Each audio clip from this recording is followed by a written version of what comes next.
very, very talented young man from Botswana, Kebinat Shipi.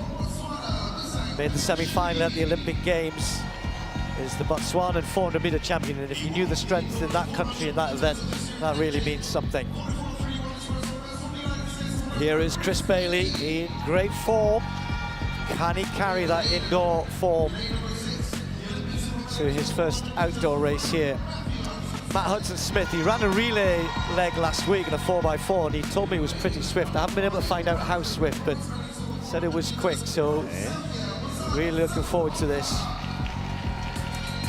Now, Samakonga, first saw him at the Commonwealth Games in a couple of years ago, and he won the gold medal in brilliant style. He's just got better and better, bronze medalist at the Olympics. Jareem Richards, former world indoor champion, like Chris Bailey, but as I mentioned, great 200-meter pace as well. He's one of the favorites across these two events. And then Vernon Norwood has got so many relay medals, but in his own right, for the last year or two, really has been contending on the world stage as well. Zandrion Barnes. Well, Barnes knows how good Jamaica are in this event, but he is one of their best, certainly one of their bright new talents. And as indeed is DeAndre Watkin on the inside, 44-48 last year at the Jamaican Championships. I'd say Jareem is somewhat of a dark horse, but not. Former 200-meter runner. Got a bronze medal at the World Championships, actually, in the 200, and moved up to the 4. Just missed out on the medal at the Olympics. But I know all in all, Matthew Hudson-Smith is going to be favored in this race. Never seen Chris run in the bandana before. Something new, some attitude. Maybe a statement. Maybe he's a new man. Yeah. New look. Right, just to remind you here, Bailey's in 7 there, inside Kebinat Shipi, Hudson-Smith in 6. So Matt Hudson-Smith likes to get out a little bit quicker than he used to earlier in his career. And Matt Hudson-Smith into his running, but look out on the outside. Kebinat Shipi started very, very quickly in lane 8, not even in the shot there. Samakonga, who will finish strongly and always does, trying to hang on to Hudson-Smith. Chris Bailey with a little bit of work to do at this point, because Hudson-Smith definitely leading with that slightly forward-leaning action of his around the top end. And now Chris Bailey starts to get going. Samakonga will finish quickly. Watch for the others on the inside in lane 2. Barnes is going well. And Matt Hudson-Smith just tying up here. And it's the world indoor champion with Vernon Norwood finishing quickly as well. It's going to be Chris Bailey going to take this one by a couple of meters. 44-34. Just outside his all-time best. Well, in these conditions, that is a phenomenal run. And I think that's maybe why Matt Hudson-Smith is probably thinking, I wasn't expecting to go that quick. Nah, that's rolling. That is swift. He's obviously in shape. That indoor season obviously paid off. He came here, he's looking sharp. And the way he responded coming into the home stretch is what really surprised me. Matt, jumped on everybody early. And, Chris showed that strength coming home by responding like that. Flexing. I think he's ready to establish that he's here.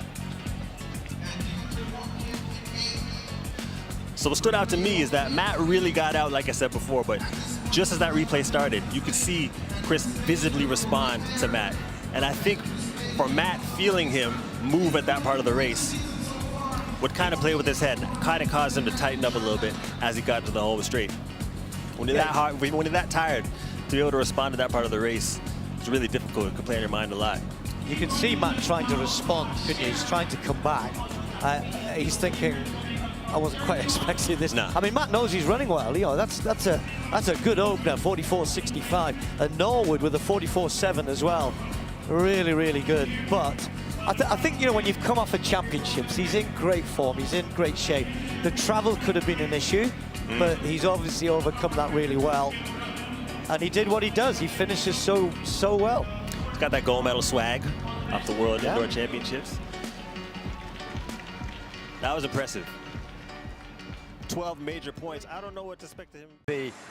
And this one will be close, I think, as well. Here's Matunga, one of 2 Kenyans in the final. He's from the outside draw. Yeah, we've got We've got two Kenyans in this race that have both good 110 sprint hurdle PBs as well. So they're fast, and they're definitely ones to look at, but I think the other Kenyan, Makobi, is probably the one that we should be watching more than Matunga. So seasonal's best in his heat of 49.99. He was behind Hyde in his semi-final. Here's Mativia. So the heats here were actually on Tuesday, so they've had a really long wait, haven't they? They have, and because he's the team hairdresser, he's probably got a few of the Canadian hairdos done.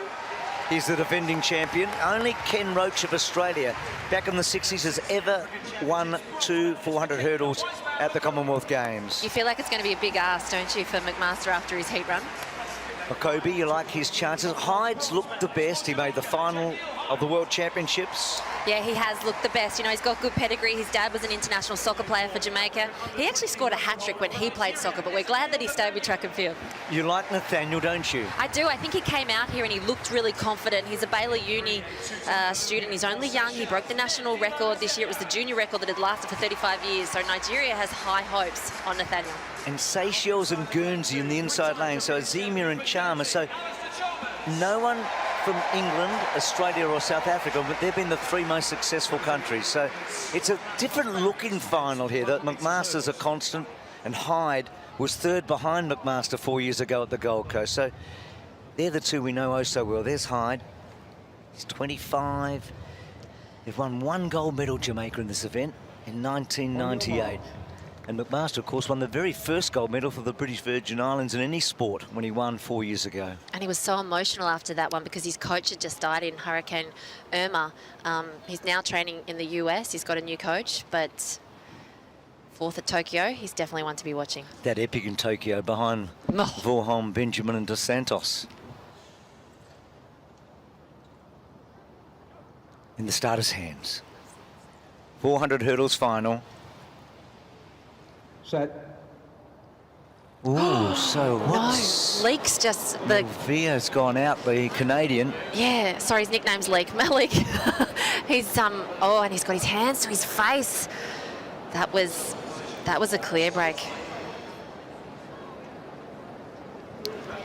The athlete that trains at Texas. I think he's... You can see him in lane 8. I think he's in disbelief at the moment, so... How does this play out? He wasn't even close.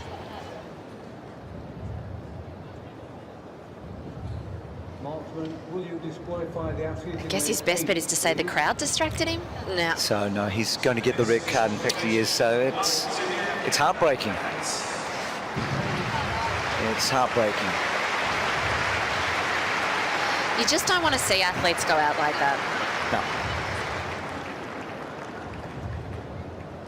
It's part of the deal, but it can be so cruel. On your mark. So we're down to 7. No Canadian. So that stagger now for McMaster's something different again. He's got some real air between himself and Matunga.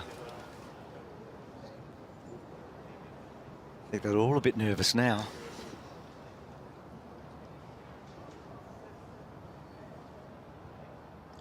Set. So that's clean. So Matunga all out on his own. McMaster probably the second favourite here. Makobi inside of him as they go to the first flight. Hyde's got out really hard.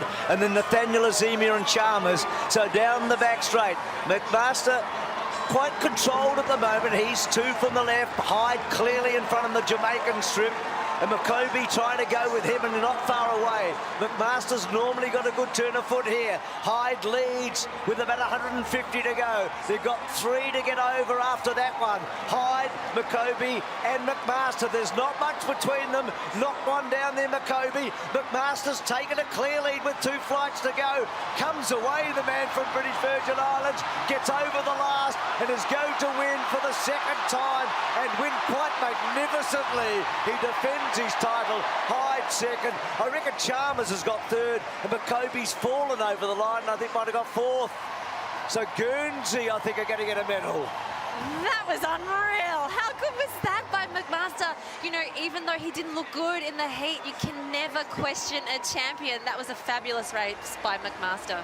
Oh, there's always a thrill and a spill here, Emma and Shervo. So the man who, Shervo at one stage looked to be the next big thing before Vorholm came along.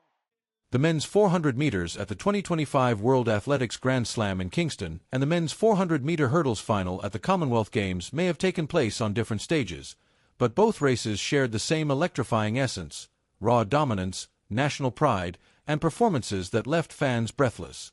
In Kingston, the flat 400 became a showcase of American power. At the Commonwealth Games, the hurdles turned into a dramatic duel led by Kyron McMaster and Jamaica's Jahil Hajj. Together, these two events highlighted why the one-lap distance, with or without barriers, remains one of the most unpredictable and emotionally charged spectacles in athletics. From the moment the athletes stepped onto the track in Kingston, the national stadium vibrated with tension. Nearly 40,000 Jamaican fans filled the stands, expecting their rising star to deliver on home soil. Great Britain came prepared with their traditional late-race strength, but the United States arrived with something more dangerous: confidence and depth. When the gun fired, the American in lane 5 exploded out of the blocks, taking command so aggressively that by 150 meters he had already shifted the mood of the entire stadium. Jamaica's hopeful tried to respond. The British athletes held their rhythm, but the Americans looked untouchable. By 300 meters, the U.S. leader still ran with unsettling ease, and in the final stretch he extended his lead, sealing one of the most dominant victories of the season. Jamaica fought valiantly for silver. Great Britain narrowly secured bronze, but the night belonged entirely to the United States. At the Commonwealth Games, the atmosphere was different but equally intense. Kyron McMaster, the defending champion from the British Virgin Islands, entered the 400-meter hurdles final with the calm assurance of someone who had already made history.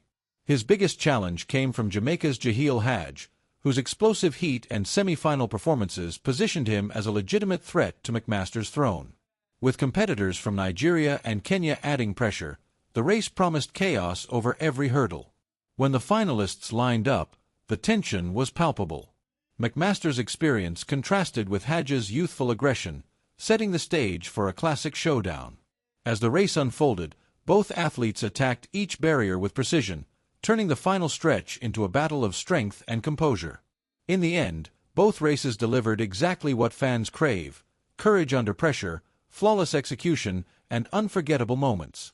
Whether on Jamaica's blazing track or the Commonwealth stage, the 400 meters once again reminded the world why it remains one of athletics' most defining events.